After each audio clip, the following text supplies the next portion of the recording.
Hello everyone, welcome back to our channel the civil services. आज की हम इस वीडियो में आर ओ का जो प्रीवियस ईयर का पेपर है 2021 में जो पेपर हुआ था उसके हम शुरू के 20 क्वेश्चन करने वाले हैं और हमारा जो पेपर सेट होने वाला है वो है पेपर सेट ए। तो चलिए लेक्चर को आगे लेके चलते हैं। तो इस पेपर में या इस वीडियो में हम ये भी समझेंगे कि पेपर का एक्चुअली पैटर्न होता क्या है और किस प्रकार के क्वेश्चन पूछे जाते हैं, जिससे कि हम अपनी आगे की तैयारी आगे की रणनीति उसी हिसाब से लेके चलें। तो देखिए, पहला क्वेश्चन हम देखते हैं। ये बहुत फेवरेट पैटर्न होता है यूपीपीएससी का। यहाँ पे वो क्या करते हैं, इवेंट आपको दे देंगे और आपसे बोलेंगे कि क्रोनोलॉजी में इनको सही जो पैटर्न है या जो सही इनका एक क्रोनोलॉजी बनेगी उसमें लिखिए।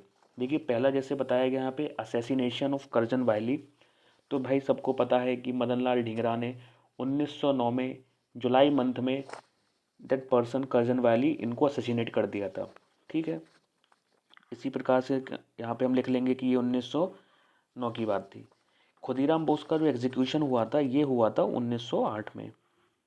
ठीक है, और केसरी जो न्यूज़पेपर था ये एक्चुअली न्यूज़पेपर था बाल गंगाधर तिलक का, और ये न्यूज़पेपर स्टार्ट किया गया था 1861 में। तो हमें यहाँ पे ये समझना है कि जो केसरी न्यूज़पेपर है ये मराठी भाषा का था। इसके बाद चौथे स्टेटमेंट दिया है कि जो अल हिलाल न्यूज़पेपर के बारे में बताया गया यहाँ पे कि जो कि अबुल कलाम आज़ाद का था, ये 1911-12 में स्टार्ट हुआ था। तो इस हिसाब से अगर हम देखें तो हमारा ऑप्शन यहाँ पे क्या क्या बनेगा कि सबसे पहले केसरी न्यूज़पेपर स्टार्ट हुआ, उसके बाद खुदीराम बोस को एग्जीक्यूट किया गया, इसके बाद कज़न वैली का असैसिनेशन होता है, और उसके बाद अल हिलाल न्यूज़पेपर पब्लिश होता है। तो यहाँ पे हमारा जो आंसर बनेगा पहला 3, 2, 1, 4। इसी प्रकार से नंबर 2 क्वेश्चन को हम देखते हैं। यहाँ पे एक साइड हमें प्लेसेस की लिस्ट दी गई है, एक साथ ईयर। ये क्वेश्चन बेसिकली जुड़ा हुआ है कांग्रेस के अधिवेशन से, और वो हमसे ये पूछ रहा है कि कौन सा अधिवेशन, जो किस स्थान का अधिवेशन किस साल में हुआ था। जैसे मेरठ का अधिवेशन है 1946 में हुआ था। एडिशन इंफॉर्मेशन हमारी रहने वाली ये है कि जो चेयरमैन थे मेरठ अधिवेशन के वो थे आपके जेपी, और जो कानपुर का अधिवेशन था ये हुआ था 1925 में, और इनकी जो प्रेसिडेंट हुआ करती थी वो थी आपकी सरोजनी नायडू। और जो लखनऊ का अधिवेशन था ये हुआ था 1916 में, जिसके चेयरमैन थे AC मजूमदार। और जो बनारस का अधिवेशन था वो था 1905 में, जिसके थे चेयरमैन गोखले। उसी प्रकार से हम अरेंज करते हैं। हमारा अरेंजमेंट होगा 3, 4, 1, 2। आंसर बनेगा हमारे हिसाब से सी वहाँ पे। तीसरे क्वेश्चन की ओर चलते हैं। फिर से कुछ वॉर की लिस्ट दे के रखी है और ईयर पूछा गया है। तो जो सेकंड एंग्लो मैसूर वॉर हुआ था ये हुआ था 1780 से 84 के बीच में। ठीक। सेकंड जो एंग्लो फ्रेंच वॉर, जिसको हम सेकंड कर्नाटक वॉर भी कहते हैं, ये हुआ था 1750 से लेकर 54 तक। तो इस हिसाब से अगर हम ऑप्शन देखें, अगर हमें पहला, दूसरा, 2 और 4 कहीं पे पैटर्न दिख जाता है तो हमारा आंसर वही बन जाएगा। तो यहाँ पे हमारा आंसर तो होने वाला होगा ए। ठीक है, बाकी मैं और बता देता हूँ। यहाँ पे जो एंग्लो मराठा वॉर हुआ था ये हुआ था 1803 और 1805 में। और जो दूसरा एंग्लो अफगान वॉर हुआ था ये हुआ था तुम्हारा 1878 से लेके 1880 तक। ठीक है, इस प्रकार से हम लोग एलिमिनेशन मेथड वगैरह का भी यहाँ पे इस्तेमाल करते हैं। फिर ये नया बहुत बेहतरीन पैटर्न पूछा जाता है यूपीपीएससी में, जिसमें वो आपको एक स्टेटमेंट दे देंगे, उसका फिर एक नीचे रीज़न भी देंगे, फिर वो पूछेंगे कि वो रीज़न सही है या नहीं है। तो जैसे यहाँ पे जो स्टेटमेंट है वो ये कहता है कि दादा भाई नौरोजी ने 1866 में ईस्ट इंडिया एसोसिएशन नाम का एक पॉलिटिकल ऑर्गेनाइजेशन स्टैब्लिश किया था लंदन में। ये बात तो सत्य है कि उन्होंने 1866 में ऐसा पॉलिटिकल ऑर्गेनाइजेशन बनाया था। और रीज़न में वो क्या कहते हैं, क्योंकि वो चाहते थे इन्फ्लुएंस करना ब्रिटिश पब्लिक ओपिनियन को, इसीलिए उन्होंने ऐसा कोई एसोसिएशन बनाया था। तो ये बात भी सही होती है। तो इस हिसाब से हम क्या देखते हैं, हमारा आंसर यहाँ पे बनता है सी, जहाँ पे दोनों बातें बोथ ए और आर सत्य हैं, और जो आर है वो सही एक्सप्लेनेशन भी दे रहा है ए का। ठीक है, तो एसर्शन और रीजनिंग वाले क्वेश्चन जो होते हैं उनको हम इसी प्रकार से चेक करते हैं या इसी प्रकार से सॉल्व करते हैं। पांचवा क्वेश्चन देखो, फिर से क्रोनोलॉजी से जुड़ा हुआ है। इसमें पता पूछा गया है कि पहला जैसे गदर पार्टी की स्थापना कब होती है, तो सबको पता है कि 1913 में गदर पार्टी की स्थापना होती है। सर्वेंट ऑफ इंडिया सोसाइटी जो गोखले की थी 1905 में होती है। और जो बंगाल गैजेट है ऑगस्टस सेकी का, वो 1760-62 के समथिंग पब्लिश होता है। और बंगाल एशियाटिक सोसाइटी जो विलियम जोन्स की थी, ये सबको पता है कि 1784 में बन के आई थी। तो आंसर हमारे इस हिसाब से होगा 3 हुआ, फिर 4 हुआ, फिर 2 हुआ, फिर 1 हुआ। तो यहाँ पे हमारा आंसर बी बनता है। आगे की ओर हम बढ़ते हैं। क्वेश्चन नंबर 6 कहता है कोई फिरंगिया कोई पोयम है, किसने लिखी है वो। तो जो फिरंगिया पोएम के जो पोएट हैं वो हैं मनोरंजन सिन्हा। आंसर हमारा यहाँ पे ए बनता है। 7वां क्वेश्चन की ओर बढ़ते हैं। 7वां क्वेश्चन जुड़ा हुआ है फोर्ट विलियम से, जो कि 1800 में लॉर्ड वेलेस्ली ने कलकत्ता में बनवाया था। तो पहला क्वेश्चन में थोड़ा तारीख का मामला गलत है। यहाँ पे उन्होंने जून मंथ दे के रखा है, लेकिन एक्चुअली विलियम जो कॉलेज था वो अगस्त मंथ में बना था। इस प्रकार हमारा पहला स्टेटमेंट तो गलत हो जाता है। दूसरा स्टेटमेंट की ओर हम देखते हैं, जिसमें ये कहते हैं कि मेन पर्पज़ जो था फोर्ट विलियम बनाने का वो था कि हम जो ब्रिटिश ऑफिसर्स वगैरह होंगे उनको इंडियन लैंग्वेजेस के बारे में हम उनको पढ़ाएंगे, जिससे कि वो अपने एडमिनिस्ट्रेशन को अच्छे से कर पाएँ। तो हाँ, ये स्टेटमेंट सही है। इस प्रकार से हमारा आंसर यहाँ पे बनेगा ओनली 2, क्योंकि हमें यहाँ पे सही ऑप्शन बताने थे। 8वां क्वेश्चन बहुत ज़्यादा फैक्ट बेस्ड है, फिर भी मैं बता देता हूँ कि इसका उत्तर होने वाला होगा 45%। ठीक है, ऐसे क्वेश्चन को एग्ज़ाम में छोड़ना ही बेटर ऑप्शन हो सकता है हमारे लिए। इनके साथ हमें उलझना नहीं चाहिए, क्योंकि मामला ख़राब हो सकता है। 9वां क्वेश्चन हम देखते हैं। यहाँ पे कुछ हिस्टोरिक मेलाज वगैरह होंगे और जो प्लेसेस हैं कहाँ पे वो मेला ऑर्गेनाइज कराए जाते हैं। जैसे पहला है जल विहार मेला, जो भी बुंदेलखंड से जुड़े हुए लोग होंगे उनको सबको पता होगा इसके बारे में। तो यहाँ पे पहला स्टेटमेंट तो सही होता है। बटेश्वर मेला इन्होंने बताया है वेस्टर्न रीजन में होता है, ये भी बात सही है, क्योंकि यहाँ पे बात हो रही है आगरा वगैरह क्षेत्र की। बटेश्वर मेला है ये जानवरों का मेला है या पशु मेला जिसको बोलते हैं।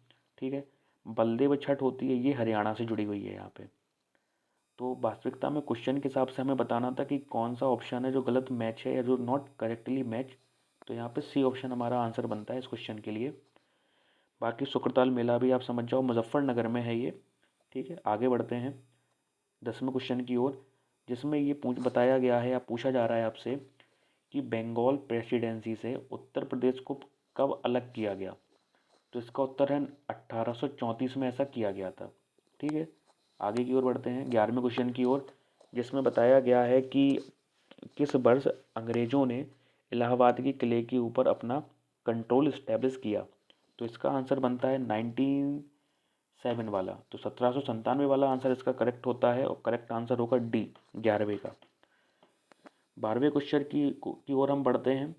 12वां क्वेश्चन कहता है कि औरा और अथॉरिटी ऑफ कंपनी बहादुर ये किन लोकल रिप्रेजेंटेटिव्स को कहा जाता था। तो ये कहा जाता था दरोगा वगैरह को। ठीक है, तो यहाँ पे हमारा आंसर बनता है 12 का 2। 13 क्वेश्चन की ओर हम देखें, ये फिर से क्रोनोलॉजी वाला क्वेश्चन आ गया है। इसका आंसर थोड़ा डिस्प्यूटेड है, बाकी मैं आपको ईयर बता देता हूँ, फिर आप अपने अकॉर्डिंग उनको मैच करते रहिएगा। जैसे शुगर इंडस्ट्री का डेवलपमेंट भारत में या क्या कहा जाता है 1902 या 3 के समय में हुआ था। और पहली जो जूट मिल हमारी थी वो 1855-56 के समथिंग हुई थी। और स्टील 1907 में प्रोडक्शन होता। और जो टेक्सटाइल मिल थी बॉम्बे में वो था 1853। इसी हिसाब से आप उनको राइट क्रोनोलॉजी में रख लीजिएगा और अपना आंसर देख लीजिएगा। 14वां क्वेश्चन कहता है इंडियन सिविल सर्विसेज से जुड़ा हुआ मामला होता है। ऑप्शन पहला कहता है कि गवर्नमेंट ऑफ इंडिया एक्ट जो था 1919 का, उसमें पहली बार सेपरेट एग्जामिनेशन की बात करी गई थी सिविल सर्विसेज में। मतलब कि भारत में भी एग्ज़ाम होगा सिविल सर्विसेज का और इंग्लैंड में भी होगा, क्योंकि इसके पहले जितने भी एग्ज़ाम हुआ करते थे सिविल सर्विसेज के वो सारे इंग्लैंड हुआ करते थे। तो यहाँ पे पहला ऑप्शन गलत हो जाता है, क्योंकि ये जो गवर्नमेंट ऑफ इंडिया एक्ट 1919 है यहाँ पे ये क्वेश्चन गलत बन जाता है, क्योंकि ये बातें 1853 में करी गई थी। ठीक, और जो ऑप्शन सेकंड है इंडियन सिविल सर्विसेज में अगर अपन देखें 1941 में, तो क्वेश्चन कहता है कि सबसे ज़्यादा नंबर और जो सर्वेंट हुआ करता था सिविल सर्वेंट हुआ करता था वो भारतीयों का था, अंग्रेज़ों का नहीं था। और ये ऑप्शन सही हो जाता है, क्योंकि जब से 1858 का रिवोल्ट हुआ था तब से लगातार कहीं ना कहीं ब्रिटिश गवर्नमेंट को ये सिग्नल मिल चुका था कि इंडियंस अब रेडी है नहीं आपकी और ज़्यादा अथॉरिटी को लेने के लिए। इस प्रकार से आपको कहीं ना कहीं इंडियंस के नंबर को बढ़ाना पड़ेगा। ठीक है, तो यहाँ पे सेकंड ऑप्शन सही होता है, पहला ऑप्शन बनता है गलत। तो हमारा जो करेक्ट आंसर होगा वो करेक्ट आंसर होगा 14 का बी। 15वां क्वेश्चन फिर से एक स्टेटमेंट और रीज़न वाला आ गया। इसमें स्टेटमेंट कहता है कि रविन्द्रनाथ टैगोर ने अपनी नाइटहुड की उपाधि त्याग दी थी। रीज़न वो देते हैं क्योंकि वो नॉन कोऑपरेशन मूवमेंट में पार्टिसिपेट करना चाहते थे। नहीं, यहाँ पे थोड़ा मामला गलत है। पहला ऑप्शन सही है कि उन्होंने नाइटहुड की जो उपाधि थी उसको त्यागा तो था, लेकिन रीज़न ही क्या था, जलियांवाला बाग हत्याकांड, ना कि जो ऑप्शन में दिया गया है। तो इस प्रकार से केवल ए सही है और आर गलत होगा यहाँ पे, ऑप्शन सी। 16वें क्वेश्चन की ओर बढ़ते हैं जो कि पॉलिटी से जुड़ा हुआ है और क्वेश्चन है कोरम से। तो कोरम के बारे में तो हर किसी को यार पता होता है। कोरम वह मिनिमम नंबर ऑफ मेंबर्स की एक स्ट्रेंथ होती है जो किसी भी फंक्शन को करने के लिए रिक्वायर्ड होती है। ठीक है, इस हिसाब से अगर हम 16 का उत्तर देखें तो उत्तर बनता है डी, जिसमें बताया गया है कि या तो 10 सदस्य हों या 1/10 सदस्य हों, जितने भी टोटल सदस्य हैं हाउस के, किसी भी लोकसभा हो, राज्यसभा हो, स्टेट असेंबली वगैरह किसी के भी हाउस का हो, उसका या तो 1/10वां हिस्सा हो या फिर 10 होने चाहिए, तभी चीज़ें सुचारू रूप से चलेंगी उस हाउस के अंदर। यही कोरम होती है। तो यहाँ पे हमारा आंसर बनता है डी। 17वें क्वेश्चन की ओर हम बढ़ते हैं। 17वां क्वेश्चन काकोरी कॉन्स्पिरेसी से जुड़ा हुआ है। काकोरी जो कॉन्स्पिरेसी थी ये हमारी हुई थी 1925 में हुई थी। ठीक है, इसमें काफ़ी लोग इन्वॉल्व थे, जैसे कि चंद्रशेखर आज़ाद थे, भगत सिंह थे, रास बिहारी बोस थे या राम प्रसाद बिस्मिल वगैरह काफ़ी लोग थे इसमें। तो फिलहाल क्वेश्चन हमसे पूछता है कि राम प्रसाद बिस्मिल को कहाँ पर फांसी दी गई थी। तो ये तो बच्चे बच्चे को पता है, क्योंकि ये हमारे सबसे, क्योंकि राम प्रसाद बिस्मिल जो हमारे ग्रेट पर्सन थे, इन्होंने अल्टीमेट सेक्रीफाइस किया था अपनी कंट्री के लिए। तो इसका आंसर बनता है बी, गोरखपुर। 18वां क्वेश्चन कहता है पुर्तगाली, जो 4 ऑप्शन दिए गए हैं इनमें से कहता है कि कौन सा जो ट्रैवलर है वो पुर्तगाली नहीं है। तो यहाँ पे उत्तर बनता है सी, पीटर मुंडी, क्योंकि ये तो ब्रिटेन से आया था, ब्रिटिश था ये। 19वें क्वेश्चन की ओर हम आगे बढ़ते हैं। ये इकॉनमी सेक्शन से जुड़ा हुआ है और उसके प्लानिंग के सब सेक्शन से क्वेश्चन उठाया जाता है। इसमें आपने 5 ईयर प्लान्स पढ़े होंगे, वही 5 ईयर प्लान हमें दिए हैं यहाँ पे, और उस 5 ईयर प्लान को देने वाला कौन है उसके बारे में दिया है, तो हमें मैच करना है। पहला 5 ईयर प्लान किससे जुड़ा हुआ था, एग्रीकल्चर वगैरह पे हम लोग ज़्यादा फोकस कर रहे थे, तो ये हेराल्ड डोमर मॉडल जिसको बोलते हैं उनसे जुड़ा हुआ होता है। सेकंड मॉडल जो था हमारे 5 ईयर प्लान आया था, उसमें हमारी सबसे ज़्यादा प्रायोरिटी क्या थी, इंडस्ट्रियल डेवलपमेंट की यहाँ पे बात हो रही थी। ठीक है, तो ये महालनोबिस मॉडल हो जाता है। तो इस प्रकार से हमें आंसर तो मिल गया यहाँ पे बी वाला, 2 4 1 3 वाला। तीसरा जो मॉडल है उसको हम क्या कहते हैं, और तीसरे मॉडल को हम कहते हैं कि चक्रवर्ती मॉडल, और चौथा कहा जाता है अशोक रुद्रा मॉडल। ठीक है, इस प्रकार से हमारा आंसर बनता है बी। और आज की वीडियो का हम आखिरी क्वेश्चन कर रहे हैं यहाँ पे, जो कि जुड़ा हुआ है कि हिस्ट्री सेक्शन से, जिसमें क्वेश्चन पूछा जा रहा है कि गुरु नानक ने अपने किस व्यक्ति को सक्सेसर के रूप में नियुक्त किया था। तो यहाँ पे हमारा आंसर बनता है बी वाला, भाई लहना, जो आगे चल के गुरु अंगद कहलाए।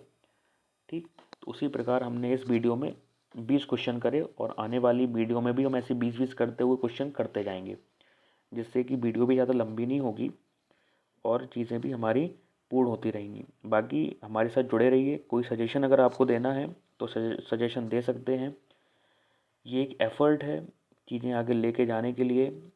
इसमें आपका सहयोग चाहता हूँ, आपकी मदद चाहता हूँ। बाकी यदि वीडियो अच्छी लगी हो तो लाइक करिए, सब्सक्राइब करिए, शेयर करिए। जय हिंद, जय भारत।